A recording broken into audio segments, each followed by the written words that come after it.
Okay, we have another Hyundai Genesis today in the shop that's gonna do ECU remap and tuning because, well, obviously he wants more power. That's why he's here. So the process to do it for Hyundai and Kia vehicles is that we have to remove the vehicle ECU, and it's this one over here. So we have to remove the cover here. So there's a sealant here which we have to carefully take out, and then we will pin it. So there's the key.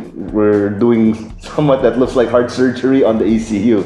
Looks kind of scary, and I admit that the first few times that we did it was kind of scary, but after been doing it for a few years, we pretty much know now, yeah, Genesis, no problem, we can do that.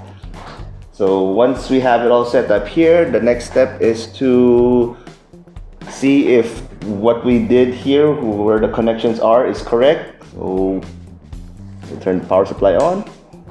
See if they talk to each other. We will tap here, identify ECU. Oh, this takes quite a while. Now, one of the reasons why it takes a bit of a while to communicate, because the protocol for communicating with the ECU is actually similar to what the 80s family computer is. And I think it's only about 8 bits.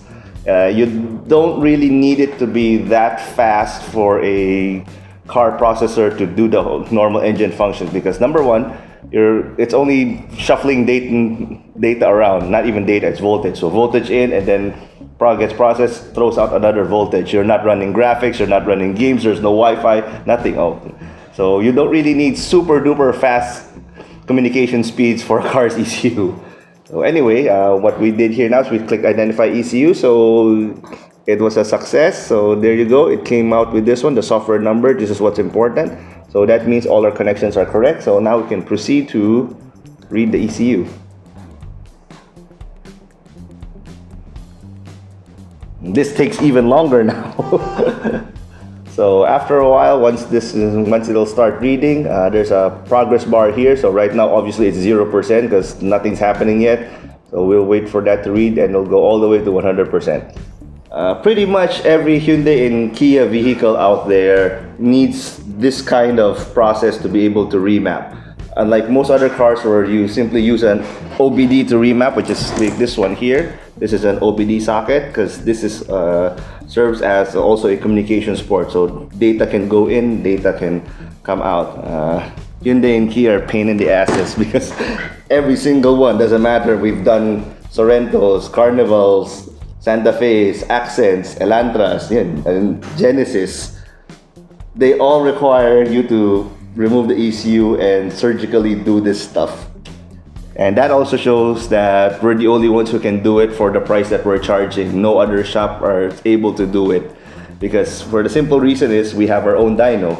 In both our branches, whether it's here in Banawe or in Metro Pasig. If need be, we can remove the car from the dyno and put it somewhere else for parking.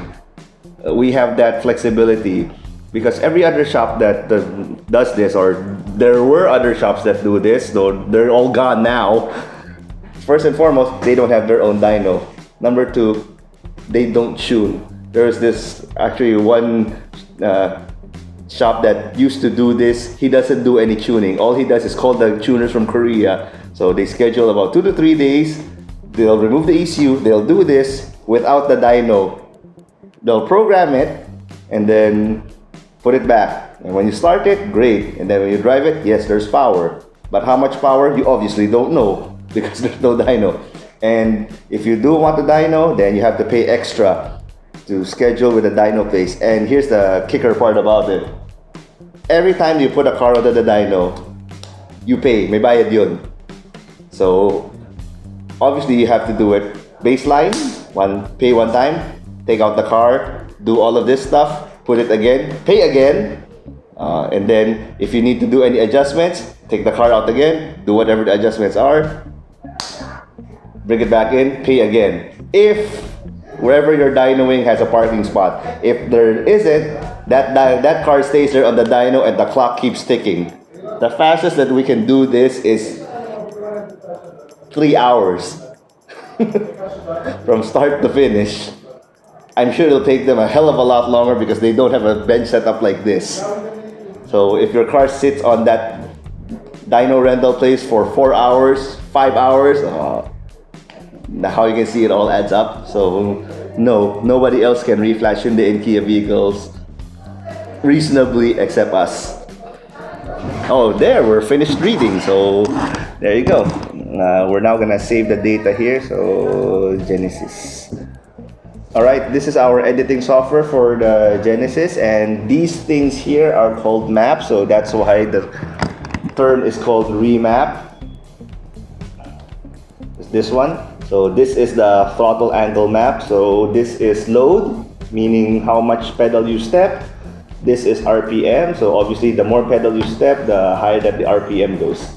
As you can see here below, this number here is it doesn't mean anything. It's arbitrary. So this is the maximum number. So 65,000. It's not 65,000 steps, volts, or Celsius or degrees or anything like that. It's just a number.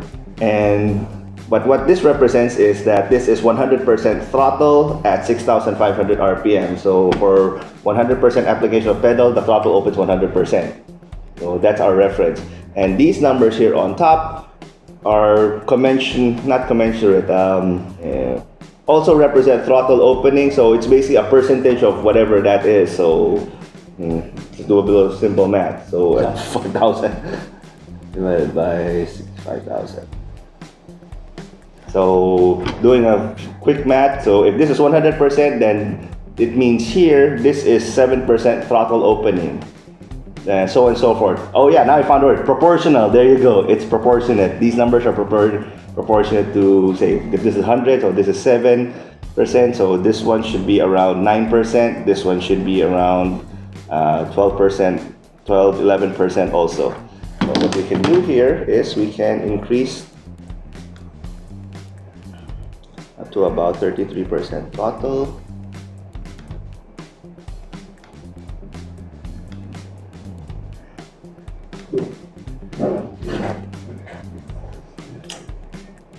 We can increase throttle by that much. So this basically will get rid of the lag that everybody complains about, because as you can see, a while ago this was 8% throttle, and then our value here was only 7%. Proportionally wise, actually it would be even less because I rounded it up. So right now we increase it, so this should be about 2,600. 5866. So let's round that up to 59 divided by 65,000. So it's now 9%. So for an 8% throttle application, this one here now, the throttle opens 9%. So it's a little bit more than 1:1. So and so on and so forth. So let's try here at 17% and at 10,000. 15%. So we can increase that a little bit more too. So if that's the case, we can increase that some more. We can increase this part.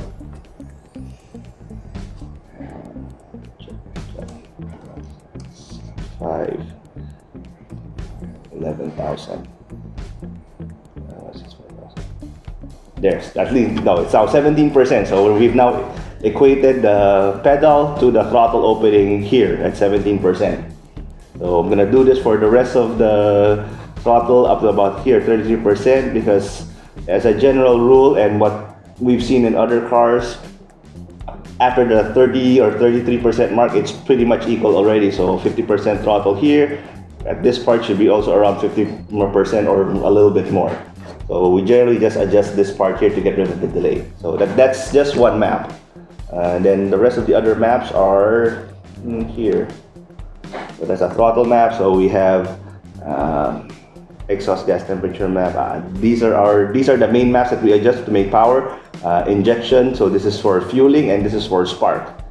This is spark advance. So same thing here. This is load.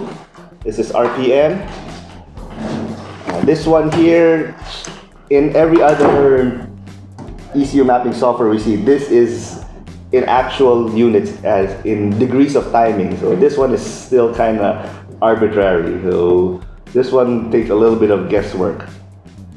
So normally what we do here is we'll increase it also by a couple of points. Then, well, this is the reason why it's called tuning. We will do a change here, put it on the dyno, see what the power is, and then if needed be, we'll take out the ECU again, change it again, edit the values, and then put it back.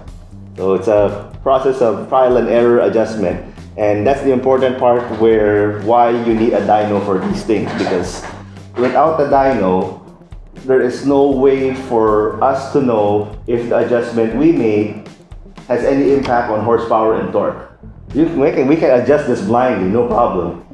It will feel more powerful, yes, but is it enough? Don't know. How many power horses is it? Don't know also.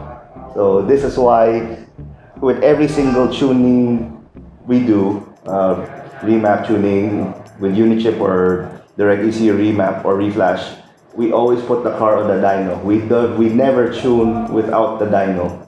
And some people will tell you that you don't really need the dyno. That's just to tell you how much power you have. Oh yes, great, very well and good. Okay, they have a point. And I'll ask you this: you want to train for a marathon? Or you do it without a watch? Take off your watch, run your 5 kilometers. Now you see what I'm trying to say? Without this simple thing, there is no way for you to know if you're actually faster or slower. That's what the dyno does. It is the important feedback for you, well, for you and for us, to know what your performance is. It's very simple. It's a watch. You can buy one for 150 pesos. Even a simple watch that reads out in seconds can give you at least a gauge and a baseline and some numbers on how you are doing. What more if it's your car? So that's why these dynos don't come cheap either. So anyway, that's what remapping the Genesis is. So we're going to continue with this process. Then afterwards, we'll save the file, we'll write it, then we'll put it back on the car, then do another dyno already and see how much power we get.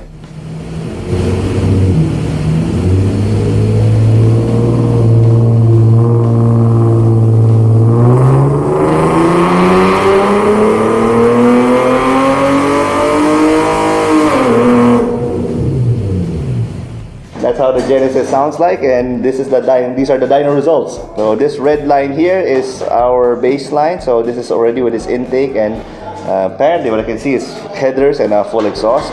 So it's around 280 horse. And then this green line is after remapping, 290 horse. Most people will just look at these two numbers and say that's it, 10 horses, that's all I got. It's not how you read a dyno chart, because these numbers only happen at 6,500 RPM, nowhere else. To read the dyno chart, you have to look at the whole thing. It's not just the maximum horsepower at red line. You have to start here from the very bottom at 2,200 RPM. So as you can see here, you have to compare horsepower with the same RPM. You cannot compare your horsepower at 3,000 RPM to your horsepower at 6,000 RPM. No, it doesn't work that way. You have to compare it with the same. So this is how the comparison works. So here at 22 RPM, even at full throttle, your engine's actually only making 50 horses. And this is afterwards. So for the same RPM, after remapping, it's 96 horses. So we get 50 horses more, from 50 to 100. Then same thing here. So go up the RPM scale. 75 to 128, so that's another 25 or 50 horses also. Yeah, it does get smaller as you go up the RPM scale, but still, there you go, 98 to 140, that's around, that's still 50 horses right there. So your gain is actually this entire area here. This whole thing, that's your RPM, that's your horsepower gain. I've done this long enough to know that just by looking at it, I can tell you right now that the gain you got right now is an average of 25 to 30 horses taken from here to there. Similarly, our torque gain happens from 22 RPM. So right now you have maximum torque actually here, even at 22 RPM as opposed to 5,000 RPM before. So this entire thing is your torque gain. So at a glance, it's around 175 to 100. It's around 60 to 90 Newton meters on average for your torque. That's pretty much what every other Genesis we've done anyway is. The best we've done is, of course, our own setup with our intake and our exhaust and our headers and everything is 315 horses. So the mere fact that this guy is making 300 horses shows that he's pretty much well equipped. What do you expect? Just for reference, bone stop, no nothing Genesis is anywhere from 240 to 250 horses. So with everything that he did now, he got another 50 horse increase.